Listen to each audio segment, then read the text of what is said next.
Alors justement, puisqu'on a posé ces enjeux, on a bien compris les enjeux de cette filière et les méthodes innovantes qu'on peut y trouver à travers ces deux exemples.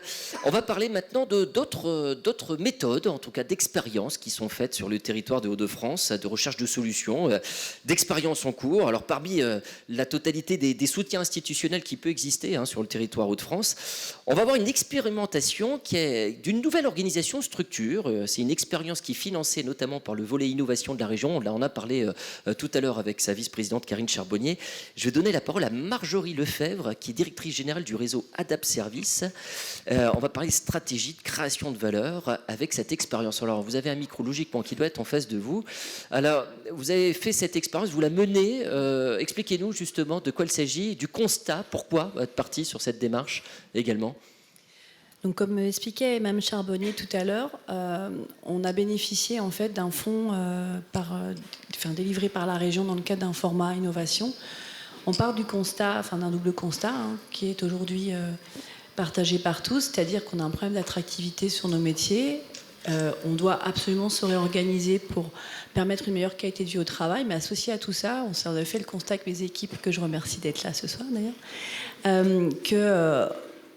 retravailler l'organisation de travail, retravailler l'attractivité. Si derrière, on ne permettait pas aux collaborateurs d'une montée en compétences de façon assez importante et surtout sur ce qu'on appelle aujourd'hui les soft skills, c'est-à-dire vraiment valoriser auprès de nos collaborateurs les compétences liées au métier propre qui sont les compétences humaines, on pouvait s'approprier, excusez-moi, je vais être un petit peu violent dans mes propos, mais à de l'abandon managérial. C'est-à-dire que si on n'outille pas quelqu'un et qu'on le libère sans l'outiller, il peut y avoir une peur et une crainte qui se dit moi j'ai pas les outils nécessaires pour faire face à ce qu'on me demande. Donc fort de ce constat-là avec Vanessa, on a totalement retravaillé, surtout Vanessa, a totalement retravaillé les compétences nécessaires et on est reparti à partir du titre ADVF en fait, et on a retravaillé au regard, parce qu'on veut absolument titrer nos collaborateurs, les stagiaires, et on est parti de là en se disant on veut passer par le titre, ok.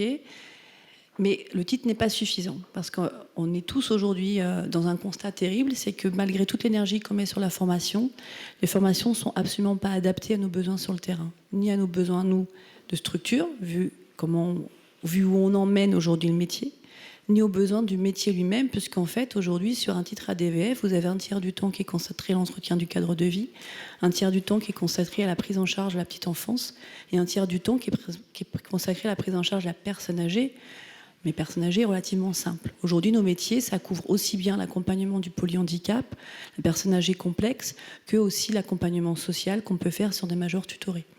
Donc il y a vraiment tous ces côtés-là qui n'étaient absolument pas visités par les formations actuelles.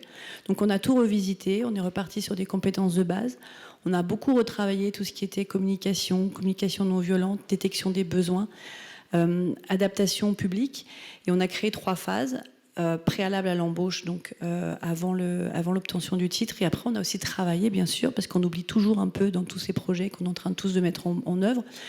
On parle beaucoup de la remise en emploi, mais on parle très très peu de la problématique de l'accompagnement dans l'emploi. C'est-à-dire qu'on se rend compte qu'aujourd'hui, quand on forme mal un collaborateur sur la prise en charge de la personne en domicile, on le perd définitivement pour le métier. Donc qu'est-ce qu'on fait une fois que les personnes sont formées et qu'ils sont intégrées dans nos travaux ? Donc on travaille donc sur ce processus-là avec l'objectif. Alors on avait déjà commencé un petit peu en n'intégrant pas, parce que maintenant donc, nous sommes centre de formation, en n'intégrant pas à la formation nous-mêmes, mais on l'avait donc sous-traité à un centre de formation. Donc on en a à peu près 80 collaborateurs formés sur les 18 derniers mois. Sur ces 80 collaborateurs formés, je crois qu'on a un taux d'échec qui avoisine les 10%, taux de sortie qui est très très bas. Par rapport à ce qui se pratique aujourd'hui sur le métier, c'est quand même assez c'est que la méthode marche en fait. C'est clair que la méthode marche. Et aujourd'hui, on va passer en vitesse un peu supérieure, puisque ailleurs, on est en phase d'expérimentation, on a signé la convention, on commence au 1er septembre. Les premières formations vraiment telles qu'elles ont été décrites dans le contrat de format innovation, dans la procédure, vont vraiment être en œuvre à partir du 1er avril. Là, aujourd'hui, on commence à intégrer au fil de l'eau les collaborateurs. Voilà. Alors justement, dans l'importance de ces formations, alors, vous avez toujours délégué, y compris pour le centre de formation, il est toujours délégué Ah ou... non, le centre de formation Là. aujourd'hui est interne. Est interne, hein, parce Ouais. que on va le préciser, parce que pour continuer l'aventure, vous avez évidemment porté du coup ce centre de formation.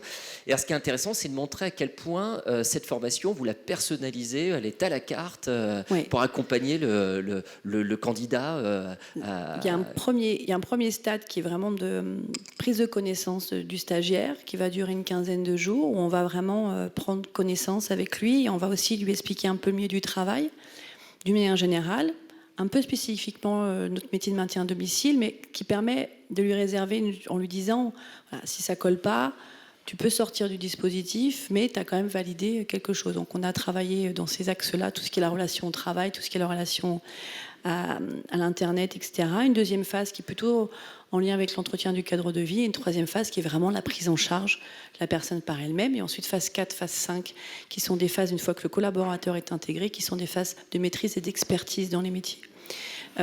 L'objectif, très clairement, c'est d'accompagner la personne éloignée de l'emploi, là pour le coup, à prendre conscience que tout ce dont il a dû faire face tout au long de sa vie, il a dû faire face à de la résilience, mettre en place de la résilience, mettre en place une capacité d'adaptation.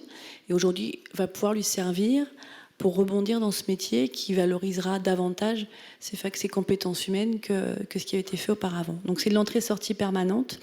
Et on part sur un petit dispositif assez sympathique où en fait ils vont aller valider leurs compétences au fur et à mesure de l'avancée dans le projet. Parce que du coup, quelques personnes auront besoin de passer plus de temps que d'autres.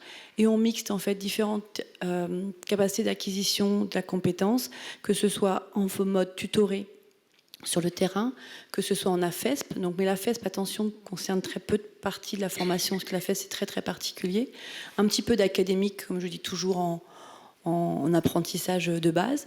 Et ces stagiaires sont formés soit par nos collaborateurs qui sont eux-mêmes devenus formateurs, ce sont des expériences et des expertises, ou par des pairs aidants par rapport à certaines problématiques. Voilà. Oui, ça reste très axé terrain. Ce sont vraiment de vos collaborateurs qui deviennent eux-mêmes comme une passation un peu de savoir-faire, exactement. Il y a une importance de personnaliser, d'avoir cette formation à la carte et de faire monter en compétences.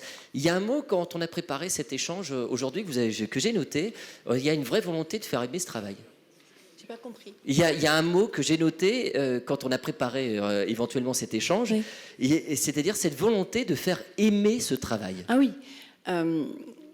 En fait, ce dont on se rend compte quand on est sur des formations traditionnelles, on est dans des situations où les personnes vont apprendre le métier dans un appartement pédagogique sans être en lien avec l'autre.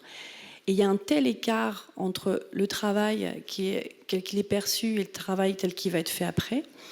Il y a un tel écart entre le travail prescrit et le travail réalisé qu'en fin de compte, on se retrouve face à des gens qui ont misé plusieurs mois de leur vie dans cette formation-là et qui se retrouvent face à un échec parce que pour eux, le travail n'a absolument pas la vision qu'on leur a montrée. L'objectif, là, c'est dès le début, leur dire qu'il y a des solutions, petit à petit lever des freins et leur faire vraiment aimer ce travail. Parce qu'en fait, on va développer des actions de compagnonnage, on va développer davantage d'actions de proximité. Il faut savoir que nous aussi, nous sommes en équipe autogérée. Donc, en fait, les collaborateurs sont formés par les collaborateurs qui seront leurs collègues une fois qu'ils auront signé avec nous. Donc il y a une vraie volonté de création d'équipe, de bienveillance et de montée en compétences. En plus, c'est une montée en compétences qui est bilatérale, puisqu'en fait, elle est autant envers nos stagiaires qu'on veut emmener vers ce métier, mais il y a aussi vis-à-vis de nos collaborateurs qui se découvrent d'autres compétences, d'autres aptitudes, et puis surtout qui prennent conscience qu'elles développent une vraie expertise. Alors, si on peut donner le premier bilan, vous l'avez dit déjà sur le premier groupe qui est parti, 80 personnes, oui, c'est ça Oui, 80 personnes en fait formées depuis septembre 2017, c'est ça? Je regarde Vanessa. Depuis septembre 2017, sur les 80 personnes, on a eu un taux d'échec. Là, on s'est vraiment battu parce qu'à l'époque, on était sur des POI. Alors, pour ceux qui connaissent un petit peu la relation avec Pôle emploi, c'est un peu sympathique et très tendu, mais on y est arrivé. Et puis, En fait, on a surtout des problématiques d'accompagnement social. Pendant la formation, on a des problématiques d'accompagnement social. En fait, comment on lève des freins. Je suis au RSA, mais en fait, quand je vais être en formation, je ne toucherai plus le RSA, mais la CAF me le verse encore 3 mois, donc il faudra que je rembourse. C'est tout dans cette problématique-là qui font qu'en fait, à un moment donné, on peut avoir de l'abandon. Donc aujourd'hui, la phase 2 du projet, très clairement, c'est l'étayage social qu'on est en train de mettre en place, qui fait en partie du programme Format Innovation, mais qui va faire partie aussi d'autres actions qu'on met en place en parallèle.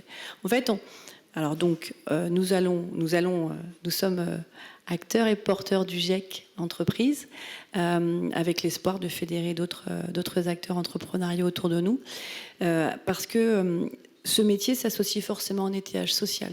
Et cet étayage social, il est nécessaire autant avec nos collaborateurs stagiaires, enfin nos futurs collaborateurs, que les collaborateurs en place. Et pourquoi toute cette attention, pourquoi toute cette idée? C'est tout simplement parce qu'on ne peut pas nous demander de prendre soin des personnes les plus fragiles si on ne peut pas être nous-mêmes en capacité d'accompagner nos collaborateurs. Voilà, on peut pas, on a un projet, le projet de société, c'est prendre soin de la vie, et on ne peut pas prendre soin des autres si on n'est pas capable de prendre soin de soi. Et après prendre soin de son équipe, et ensuite prendre soin de ses clients. Voilà, c'est l'ADN de l'entreprise. Alors, si vous avez des questions, surtout n'hésitez pas, à chaque fois, vous faites un petit signe, soyez pas, évidemment, c'est toujours avec le plus grand plaisir. Oui. Alors, je vais vous demander à chaque fois de jouer le jeu de l'exercice, de se présenter, et même si on se connaît un peu, on va dire. Donc, Evelyne Merchet, militante Force ouvrière. Je m'interroge au sujet de l'apport que pourrait amener la domotique. Est-ce que c'est utilisable? Est-ce qu'on emploie suffisamment? Est-ce qu'il ne faudrait pas développer? Parce que ça permet quand même de donner toute la place aux relations humaines. On a notamment avec la personne qu'on accompagne. Alors, les avancées technologiques nous permettent effectivement de nous concentrer sur des axes essentiels, vous avez entièrement raison. Et l'avancée en technologie fait partie aussi de formations qu'on met en place. Parce que, en fait, on appartient à un microcosme, à un écosystème. Et pour le coup, l'entreprise travaille aussi bien avec Eurasanté sur toutes ces approches technologiques. On est aussi adhérent du campus avec Elodie.